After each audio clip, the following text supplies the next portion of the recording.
ओम शांति। आज हम 5 मई 2023 बाबा की मुरली सुनेंगे। सबसे पहले देखते हैं मुख्य बिंदु। आज बाबा ने कहा कि तुम रूप बसंत हो, तुम्हें बाबा की याद में रहकर ज्ञान रत्नों का बीज बोना है और भारत को ज्ञान रत्नों से श्रृंगार करना है, पवित्रता से श्रृंगार करना है। बाबा ने कहा कि जो वंडर ऑफ द वर्ल्ड दिखाते हैं, इस दुनिया में 7 वंडर दिखाते हैं। बाबा कहते उन 7 वंडर में सबसे बड़ा वंडर है जो नई दुनिया आने वाली है, वैकुंठ। बाबा ने कहा कि इन वंडर्स को तो सिर्फ आंखों से देखने जाते हैं, लेकिन उस वंडर में तो तुम जाकर रहोगे, वैकुंठ में जाकर रहोगे। आज बाबा ने कहा कि तुम्हें सदा खुश रहना है और जैसे देवता हर्षित मुख रहते हैं, ऐसे ही तुम्हें हमेशा रहना है, उदास नहीं होना, रोना नहीं है। आज बाबा ने वरदान में बताया कि तुम्हें एक दो की विशेषता को देखते हुए संपर्क में आना है, जिससे आत्मिक प्यार होगा तो और एक दूसरे से दुआएं मिलेंगी। अब सुनते हैं मुरली विस्तार से। आज की मुरली का सार है, मीठे बच्चे तुम रूप बसंत हो, तुम्हें बाप की याद में ही रहना है, तो ज्ञान रत्नों का बीज भी बोना है, भारत का श्रृंगार भी करना है। बाबा कहते तुम ज्ञान सुनाने वाले रूप बसंत हो, ज्ञान रत्नों का बीज बोकर तुम्हें भारत को श्रृंगारना है। आज की मुरली में प्रश्न है, तुम बच्चे कलयुगी गोवर्धन पर्वत को उठाने के लिए कौन सी अंगुली देते हो? उत्तर है पवित्रता की। पवित्रता की प्रतिज्ञा करना ही जैसे अंगुली देना है। पवित्रता नहीं है तो भारत का हाल देखो क्या हो चुका है। पवित्रता है तो पीस प्रॉस्पेरिटी सब है। इसलिए श्रीमत पर आग और कपूस इकट्ठे रहते भी पवित्र बनना है, प्रवृत्ति में रहते पवित्र बनना है, घर बार का संन्यास नहीं करना है। बाबा कह रहे हैं कि जो तुम पवित्रता की प्रतिज्ञा करते हो, यही बाबा के कार्य में मददगार बनना है। बाबा कहते यही अपनी उंगली लगाना है गोवर्धन पर्वत पर। आज की मुरली में गीत है, आने वाले कल की तुम तकदीर हो। ओम शांति। माताओं ने, सभी सजनियों ने यह गीत सुना। बच्चे जानते हैं इस भारत की तकदीर में लकीर लगी हुई है। किस द्वारा लकीर लगी है? 5 विकारों रूपी रावण द्वारा। बाबा कहते जो भारत की तकदीर है उसको लकीर लग गई है। किसके द्वारा? 5 विकारों के द्वारा। 5 विकारों रूपी रावण द्वारा। अब फिर तुम बच्चे भारत की तकदीर बना रहे हो। तुम हो शिव शक्ति माताएं। जब ज्ञान सागर आते हैं तो माताओं के ऊपर कलश रखते हैं। तुम बच्चे जानते हो हम भारत की तकदीर बनाने अर्थात भारत को स्वर्ग बनाने वाले हैं। तुम बाप की सेना हो। बाबा कहते हैं कि तुम जो है शिव शक्ति माताएं हो, तुम्हारे ऊपर बाबा ने ज्ञान का कलश रखा है। तुम भारत को स्वर्ग बनाने की सेवा कर रही हो, भारत की तकदीर बना रही हो। बाप के घर की शोभा हो। माँ बाप के पास बच्चा नहीं होता है तो घर जैसे सूना लगता है। अब यह दुनिया सूनी सूनी लगती है। अब तुम बच्चे इनको स्वर्ग बनाने वाले हो। बाप कहते हैं मैं तुम माताओं का गुलाम हूँ, क्योंकि आगे यह माताएं पति की गुलाम थी। बाबा क्या कह रहा है कि अभी मैं तुम माताओं का गुलाम हूँ, जो कि पहले पतियों की गुलाम थी, क्योंकि स्त्री की वैल्यू ज़्यादा नहीं होती थी उस समय जब बाबा आए थे। उनको कहा जाता है हिंदू नारी का पति ही गुरु ईश्वर सब कुछ है। वास्तव में इस समय की बात को फिर भक्ति मार्ग में ले गए हैं। परम पिता परमात्मा को ही इस समय कहा जाता है त्वमेव माताश्च पिता त्वमेव। सब कुछ एक है। हिंदू लोगों ने फिर पति के लिए कह दिया है। वास्तव में शिव बाबा है पतियों का पति। बाबा कहते त्वमेव माता पिता त्वमेव, ये जो गायन है ये परमात्मा के लिए गायन है।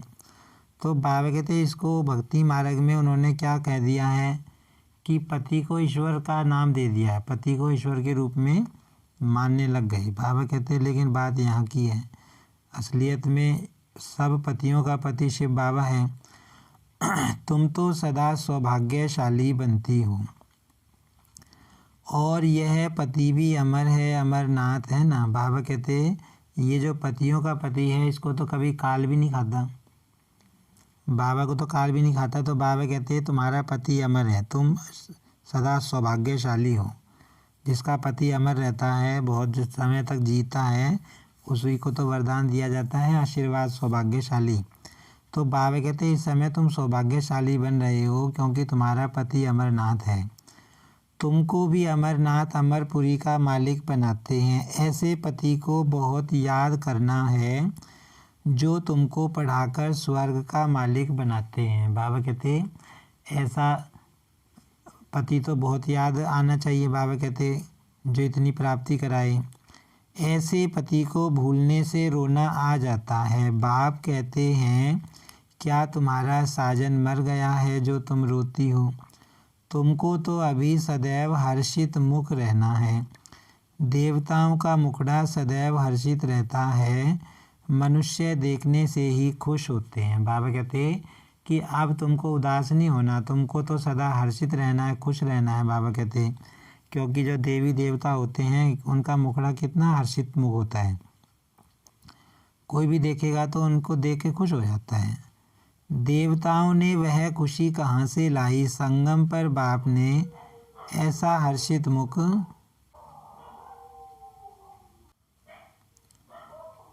खुश मिजाज बनाया था। अभी पुरुषार्थ करना है तभी तो अविनाशी बनेंगे। बाप कहते हैं रोने की बात ही नहीं है, वह ऐसा सलोना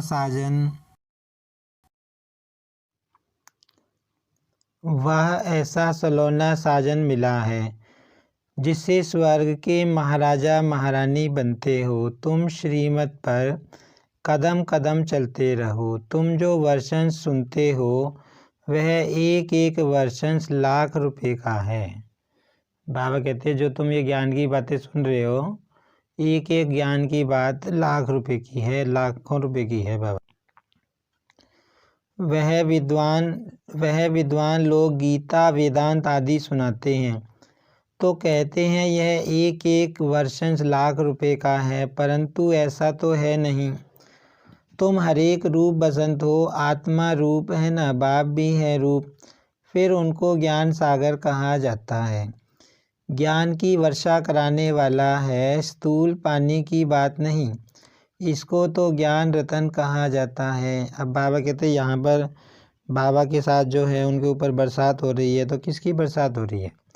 बाबा कहते हैं यहाँ ज्ञान की बात है, पानी की बरसात नहीं हो रही, ज्ञान रत्नों की बरसात हो रही है बाबा के बच्चों पे। इसको तो ज्ञान रतन कहा जाता है। हरेक को यह ज्ञान रत्नों का बीज बोना है। मनुष्यों को समझाना चाहिए कि तुम आत्मा हो, यह तुम्हारा शरीर है। तुम कहते हो पाप आत्मा पुण्य आत्मा, पाप परमात्मा पुण्य परमात्मा नहीं कहते हो, इससे सिद्ध है परमात्मा सर्वव्यापी नहीं है। अब बाबा कहते हैं दुनिया भारत में क्या कहते हैं कि परमात्मा सबके अंदर है, मनुष्यों के अंदर है, तो फिर मनुष्यों के लिए क्या कहते हैं कि ये पुण्य आत्मा है पाप आत्मा है। तो फिर तो यूँ कहना चाहिए ना पुण्य परमात्मा पाप परमात्मा, अगर वो परमात्मा है तो बाबा कहते हैं ऐसे तो कहते नहीं। तो इससे बाबा कहते हैं सर्वव्यापी परमात्मा नहीं है, ये बात सिद्ध होती है। माया पाप आत्मा बनाती है और बाप पुण्य आत्मा बनाते हैं। पुण्य आत्माओं की दुनिया को स्वर्ग और पाप आत्माओं की दुनिया को नरक कहा जाता है। जहाँ पुण्य आत्माएं रहती हैं बाबा कहते हैं वो तो स्वर्ग है, और पाप आत्माओं की रहने के स्थान को बाबा कहते हैं नरक कहा जाता है। सबको पावन बनाने वाला सदगति दाता एक ही बाप है। तो तुम बच्चे इस बेहद के घर के श्रृंगार हो। तुम्हें भारत का श्रृंगार करना है। वैकुंठ को वंडर ऑफ द वर्ल्ड कहा जाता है। मनुष्य 7 जिस्मानी वंडर्स दिखाते हैं, वह तो है मनुष्य के बनाए हुए।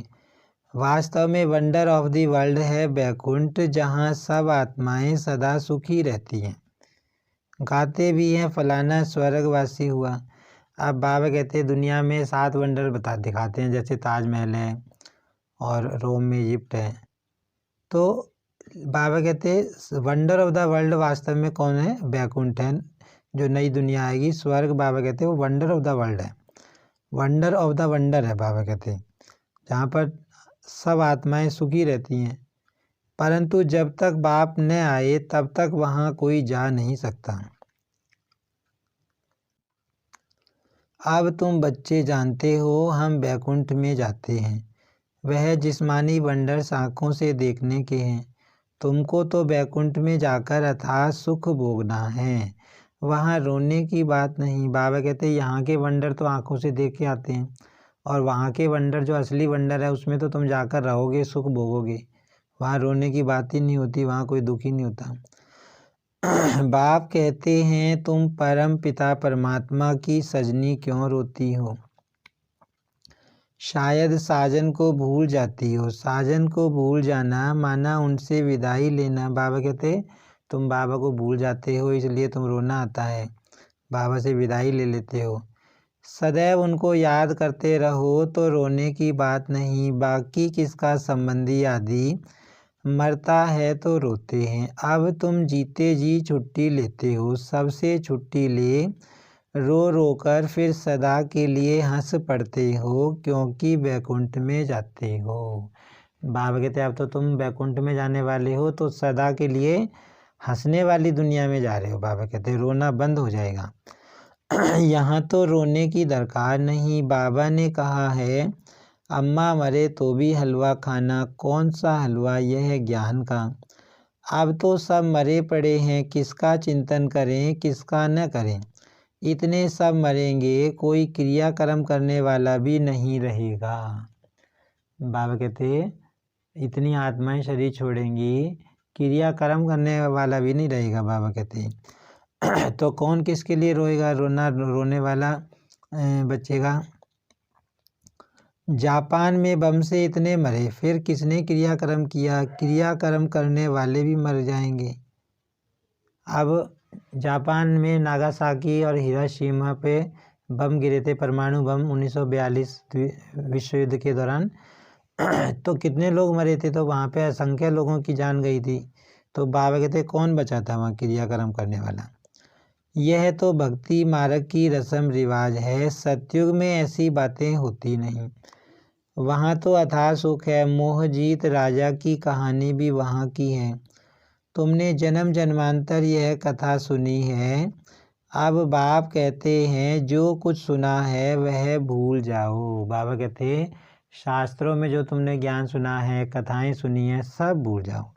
अब सब बाप से सुनो। बाबा कहते अब जो मैं सुनाता हूँ वो सुनो। Hear no evil see no evil. उन्होंने बंदरों की शक्ल का एक खिलौना बनाया हुआ है। बाबा कहते ना तो बुरा सुनो ना बुरा देखो। बंदरों का एक खिलौना दिखाया हुआ है ना, महात्मा गांधी के बापू बंदर दिखाए हुए हैं। तो एक ने मुंह के ऊपर हाथ रखा हुआ है, मतलब बुरा मत बोलो। एक ने कान के ऊपर रखा हुआ है। ऐसे ही बाबा कहते talk no evil see no evil. बाबा कहते भाई बुरा ना बोलो, बुरा ना देखो, क्योंकि इस समय मनुष्य बंदर से भी बदतर हैं। जो सुनाओ सत सत करते रहते हैं। बाबा कहते हैं बच्चे ग्लानि की बातें मत सुनो। मैं कलप के संगम युग पर आता हूँ, बाप को तो जरूर आना ही है, तब तो नॉलेज दे। मनुष्य कहते ऋषि मुनि आदि त्रिकालदर्शी थे। बाबा कहते बिल्कुल नहीं, लक्ष्मी नारायण भी त्रिकालदर्शी नहीं थे। त्रिकालदर्शी सिर्फ तुम ब्राह्मण बने हो। बाबा कहते कोई भी साधु सन्यासी इस दुनिया में त्रिकालदर्शी नहीं है। त्रिकालदर्शी माना जो तीनों कालों को जानता हो, पास्ट प्रेजेंट फ्यूचर, क्या होने वाला है, क्या हो चुका है, क्या हो रहा है, और बाबा कहते ना ही लक्ष्मी नारायण थे त्रिकालदर्शी। बाबा कहते त्रिकालदर्शी होते हैं ब्राह्मण, क्योंकि शिव बाबा अगर हम बच्चों को त्रिकालदर्शी बनाते हैं, तीनों कालों का ज्ञान हमको देते हैं। हमें ये भी पता है क्या हो चुका है, सतयुग चला गया है, हमें ये भी पता है संगम युग चल रहा है वर्तमान में, और हमें ये भी पता है भविष्य में विनाश होने वाला है। तो बाबा कहते त्रिकालदर्शी तुम हो। तुम्हारा यह 84वां अंतिम जन्म है। ऐसे नहीं यह ज्ञान के संस्कार दूसरे जन्म में रहेंगे, नहीं यह प्राय लोप हो जाते हैं।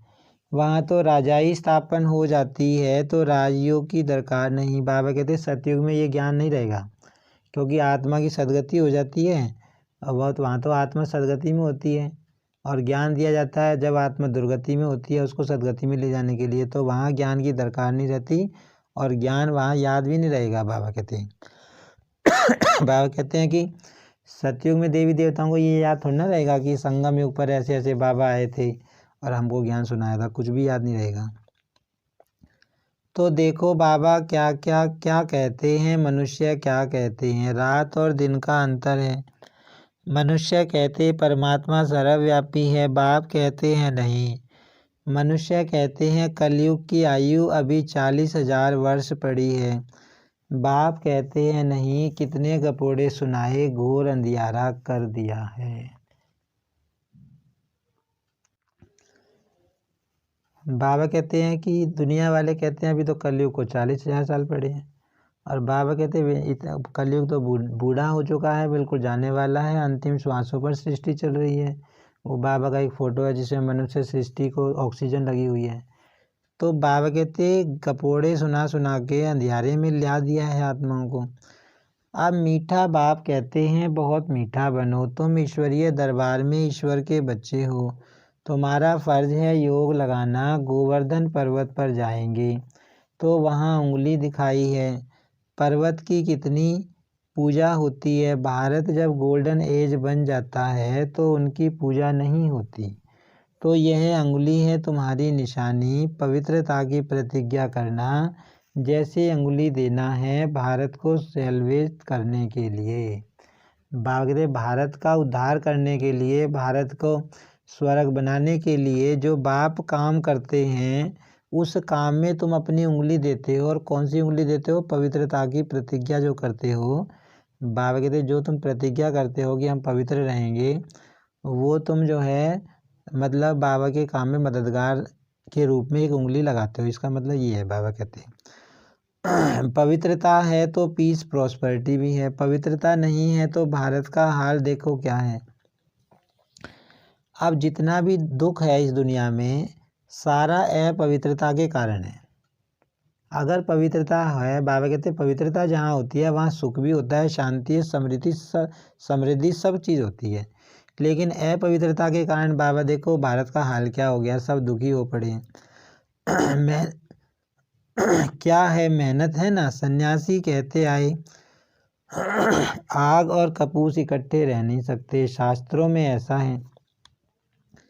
परंतु तुम सन्यासियों को कह सकते हो कि हम कैसे आग कपूस इकट्ठे रहते पवित्र रहते हैं। सन्यासियों को श्रीमत थोड़े ही मिलती है, हम तो अब बाप की श्रीमत पर चलते हैं। अब पवित्रता दुनिया में क्या समझी जाती है कि पवित्रता असंभव है, मनुष्य आत्मा पवित्र नहीं रह सकती। लेकिन बाबा कहते बाबा के बच्चों को बाबा की शक्ति मिलती है, परमात्मा की शक्ति मिलती है, जिस शक्ति से आत्मा पवित्रता को धारण कर सकती है। शंकराचार्य की मत उनको मिलती है, शंकराचार्य की मत यह है शिवाचार्य की मत। बाबा कहते हैं उनको तो शंकराचार्य की मत मिल रही है सन्यासियों को, और हमको मिल रही है शिव बाबा की शिवाचार्य की मत। तुम शिवाचार्य के बच्चे हो यह कोई नहीं जानते, कहते हैं परमात्मा ज्ञान का सागर है, तो आचार्य हुआ ना वह शंकराचार्य है। सन्यासी बहुत शास्त्र पढ़कर टाइटल लेते हैं, श्री कृष्ण आचार्य कभी नहीं कहा जाता है। शिव का पता ही नहीं, वह बाप को जानते ही नहीं है। सिवाय बाप के और किसी को ज्ञान का सागर नहीं कह सकते हैं। ज्ञान का सागर कौन है? शिव बाबा है, और तो किसी के अंदर इतना ज्ञान है ही नहीं। बाबा का देखो कितनी मुरली रोज आती है, 80-85 साल से ज्ञान का काम चल रहा है, तो कितना ज्ञान बाबा के अंदर है। तो ज्ञान का सागर तो बाबा ही है ना। कोई सन्यासी मिले तो बोलो, तुम हो निवृत्ति मार्ग वाले हठयोग सन्यासी, हम हैं प्रवृत्ति मार्ग वाले राजयोगी, तुम राजयोग सिखला नहीं सकते हो, तुम हो रजोगुणी, क्योंकि शंकराचार्य आते ही हैं द्वापर में, तुम्हारा है हठयोग कर्म सन्यास। अब बाबा बताते हैं कि सन्यासी कोई मिले तो उनको बताओ कि तुम्हारा हठयोग है, हमारा सहज राजयोग है। बाबा कहते तुम शंकराचार्य की मत पे चल रहे हो, तुम रजोगुणी हो। वास्तव में कर्म संन्यास तो होता ही नहीं है। अब तुम बच्चों को डायरेक्शन ही कुछ और मिलता है। अब सन्यासी क्या कहते हैं, हमने कर्म का संन्यास किया है। बाबा कहते हैं आत्मा अगर शरीर के अंदर है, कर्म का संन्यास कर ही नहीं सकती। खाना खाना, पानी पीना, ये भी तो कर्म है। अब तुम बच्चों को डायरेक्शन ही कुछ और मिलता है। मनुष्य चाहते हैं शांति में रहें, बोलो अच्छा अपने को इन ऑर्गन्स से डिटैच कर दो, परंतु सिर्फ डिटैच करने से ही फ़ायदा नहीं होगा। डिटैच हो फिर मुझे याद करो तो विकर्म विनाश होंगे। शांति तो तुम्हारे गले का हार है, आत्मा का स्वधर्म है शांति। हम आत्माएं मूल वतन में साइलेंस में रहती हैं, फिर सूक्ष्म वतन में है मूवी, यह है टॉकी स्थूल वतन। अब बाबा समझा रहे हैं कि मनुष्य कहते हैं हमको शांति चाहिए। बाबा कहते हैं शांति कैसे मिलेगी, इस शरीर से डिटैच हो जाओ, जैसे कि अपने को आत्मा समझो, जैसे कि शरीर है ही नहीं। जैसे बाबा कहते हैं ना अशरीरी बन जाओ, फिर बाबा कहते हैं अशरीरी हो जाओगे, ऑर्गन्स से डिटैच हो जाओगे, कर्मेंद्रिय से डिटैच हो जाओगे, उसके साथ फिर तुम्हें बाबा को भी याद करना है, तब तुम्हारे पाप कटेंगे और शांति महसूस होगी। फिर बाबा कहते कि भी शांति तो आत्मा का गले का हार होता है ना। आत्मा शांति धाम से आती है सूक्ष्म वतन में, जहाँ पे इशारों की भाषा होती है मूवी। फिर ये जो साकार वतन है धरती, यहाँ पर आत्मा आती है, ये है टॉकी, यहाँ पर आवाज़ है। तुम बच्चों ने साक्षात्कार किया है, बाबा ने जास्ती देखा है, मम्मा ने तो कुछ भी नहीं देखा, कभी भी ध्यान में नहीं गई, ज्ञान में कितनी तीखी गई। मम्मा को कोई साक्षात्कार नहीं हुआ, ब्रह्मा बाबा को विनाश का भी साक्षात्कार हुआ था, और स्थापना का भी साक्षात्कार हुआ, और बैकुंठ का भी साक्षात्कार हुआ, लेकिन मम्मा को कोई साक्षात्कार नहीं हुआ। तब भी बाबा कहते मम्मा बिना ध्यान में गई भी कितनी आगे गई। यह ध्यान की आश भी नहीं रखनी चाहिए। मम्मा देखो बिगैर ध्यान के कितना आगे नंबर लेती हैं। पहले बाबा ध्यान में ले जाते थे बच्चों को, जब थोड़े बच्चे थे, तो फिर देखा कि जब सब बच्चे इसी में बिजी रहते हैं, असली ज्ञान योग नहीं कर रहे, तो फिर बाबा ने ध्यान वाला पार्ट बंद कर दिया था। अब कोई ध्यान में नहीं जाता सारे। तो बाबा कह रहे हैं कि ध्यान में भी ज़्यादा बुद्धि नहीं लगानी चाहिए, ध्यान का भी की आस नहीं करनी चाहिए, ध्यान से कोई प्राप्ति नहीं होती। बाबा कहते हैं हमेशा पहले श्री लक्ष्मी फिर श्री नारायण, इनके लिए लिखा हुआ है। अर्जुन को विनाश स्थापना का साक्षात्कार हुआ। इस रथ में रथी शिव बाबा बैठ नॉलेज सुनाते हैं, इस रथ को भी नॉलेज उनसे मिलती है। यह खुद भी गीता पढ़ते थे, बहुत कथा करते थे। अब वंडर लगता है शास्त्रों में क्या क्या है। बाबा कथाएं सुनते थे, कथा करते थे, जब ज्ञान मिला तब समझ में आया कि यहाँ पर क्या लिखा हुआ है, बाबा क्या बताते हैं। बाप कहते हैं यह पढ़ा हुआ सब भूल जाओ, सुनो नहीं, देखते हुए नहीं देखो, बस हम तो जाते हैं बाबा के घर स्वीट होम। क्या सोचो कि हम तो बाबा के घर जाने वाले हैं। जब तक गाइड तथा लिबरेटर न आए तब तक कोई जा नहीं सकता। पंडा और मुक्तिदाता तो एक ही बाप है, दुखों से मुक्त कर देते हैं, इसलिए उनको गति सदगति दाता कहा जाता है। पंडा मुक्ति सदगति, मुक्ति और जीवन मुक्ति और गति सदगति देने वाला एक ही है। बाबा कहते वो मैं ही हूँ, है ना।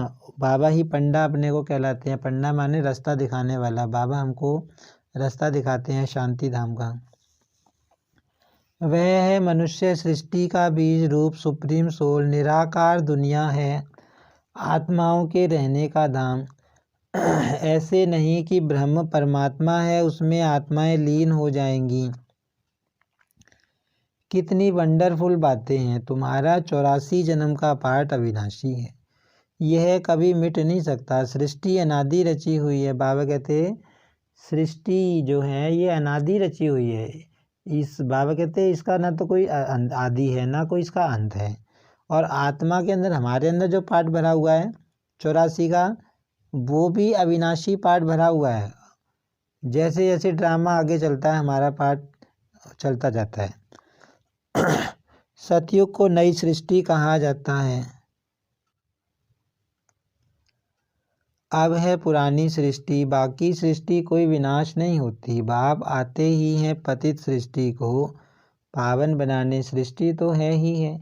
84 जन्म तो जरूर देवताओं के ही होंगे, फिर कम होते जाते हैं। फिर क्रिश्चियन आदि का भी हिसाब निकाल सकते हैं। वास्तव में भारतवासियों की जनसंख्या बहुत होनी चाहिए, परंतु और धर्मों में कन्वर्ट होने कारण कम हो गए हैं, नाम ही हिंदू रख दिया है। अब बाबा कहते हैं कि सबसे ज़्यादा जन्म कौन लेते हैं? देवी देवता 84 जन्म लेते हैं। तो जब देवी देवता सतयुग की स्टार्टिंग में आ जाते हैं तो बाबा कहते हैं इस हिसाब से अगर हिसाब लगाया जाए तो सबसे ज़्यादा कौन होने चाहिए? आदि सनातन देवी देवता धर्म की आत्माएं ज़्यादा होनी चाहिए, जो अपने को इस समय हिंदू कहलाती हैं। तो बाबा कहते हैं लेकिन कम संख्या क्यों है? क्योंकि कुछ आत्माएं इस धर्म की दूसरे धर्मों में भी कन्वर्ट हो गई हैं। बाप कहते हैं मैं आता ही तब हूँ जब मुझे ब्रह्मा द्वारा देवी देवता धर्म की स्थापना करनी है। शंकर द्वारा विनाश, फिर जो स्थापना करते हैं वही पालना करेंगे। गांधी जी को भी जिन्होंने मदद की, मेहनत की, आज बहुत सुखी हैं। वहाँ सुखी तो सब बनेंगे, बाकी पद में फ़र्क पड़ जाता है। बाबा कहते स्वर्ग में प्रजा भी होगी ना, वो भी दुखी नहीं होगी, उसको भी ऐसे मन में विचार नहीं आएंगे कि एक महीने बाद खाने के लिए कहाँ से आएगा, जैसे यहाँ विचार आते हैं। लेकिन वहाँ पद में फ़र्क होएगा। दास दासी भी होंगे, साहूकार भी होंगे, नौकर चाकर भी होंगे, राजा महाराजा सब होंगे। लेकिन दूसरी बात क्या होगी? वहाँ देह अभिमान नहीं होगा। देह अभिमान मतलब भाई राजा को घमंड नहीं होगा, साहूकार को घमंड नहीं होगा। मैं जैसे यहाँ पर थोड़े से पैसे किसी के पास आ जाएं, वो गरीब आदमी से बात नहीं करता ढंग से, तो इस तरह का वहाँ देह अभिमान नहीं होगा, अहंकार नहीं होगा। जो प्रजा होगी या नौकर चाकर होंगे उनको पता रहेगा कि हम नौकर हैं, लेकिन फीलिंग दुख वाली नहीं आएगी। जैसे यहाँ नौकर होता है कोई तो उसको फीलिंग बार बार आती है, मैं तो नौकर हूँ, मैं तो नौकर हूँ, मुझे ये भी करना पड़ता है, ये भी करना।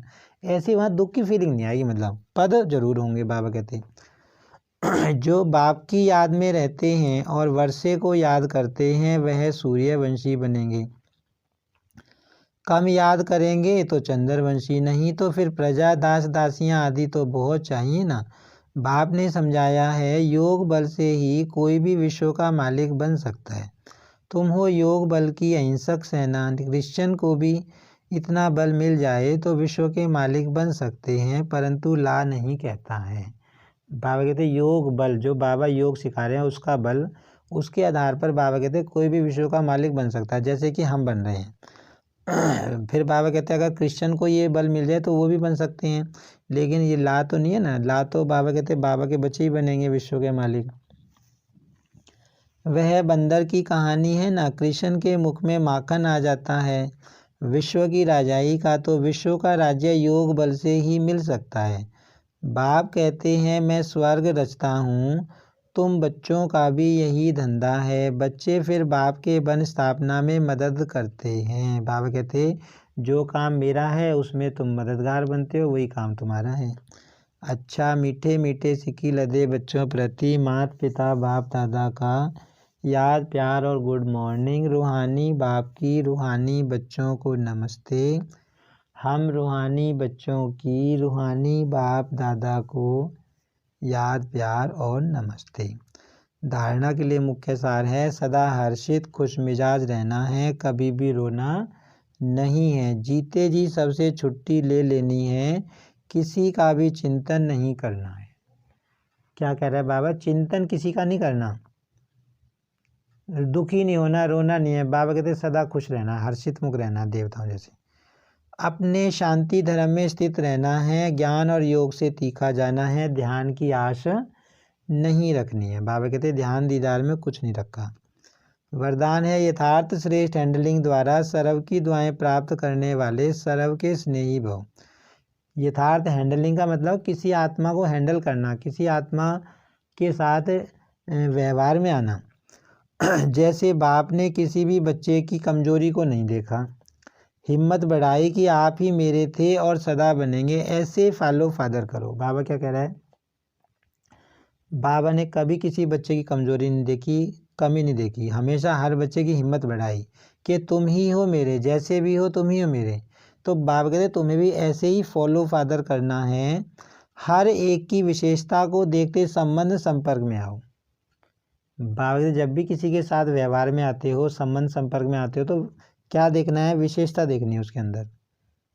तो आत्माओं से स्वतः आत्मिक प्यार इमर्ज होगा और बाप के साथ साथ सर्व के स्नेही बन जाएंगे।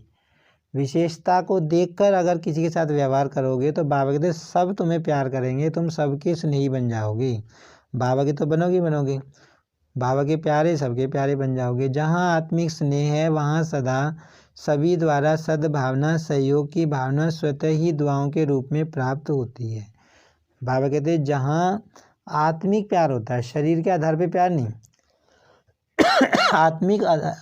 आत्मिक आधार पे प्यार होता है। बाबा कहते हैं वहाँ पे दुआएं मिलती हैं, सहयोग की भावना, सद्भावना, बाबा कहते हैं ये चीज़ें मिलती हैं। इसको ही रूहानी यथार्थ हैंडलिंग कहा जाता है। माना बाबा का कहने का मतलब क्या है कि आत्मा को देख के व्यवहार में आना, शरीर को देख के नहीं। भाई जैसे कोई पुराने कपड़े पहन के आ गया, हमारा बात करने का तरीका बदल गया, आत्मा को तो देखा नहीं ना, है ना। किसी के अंदर थोड़ी सी कमजोरी है, कमजोरी है, हमारा बात करने का तरीका चेंज हो जाता है, तो हमने आत्मा को नहीं देखा ना। बाबा कहते हैं ओरिजिनल रूप में तो सब आत्माएं शांत स्वरूप, सुख स्वरूप, प्रेम स्वरूप हैं।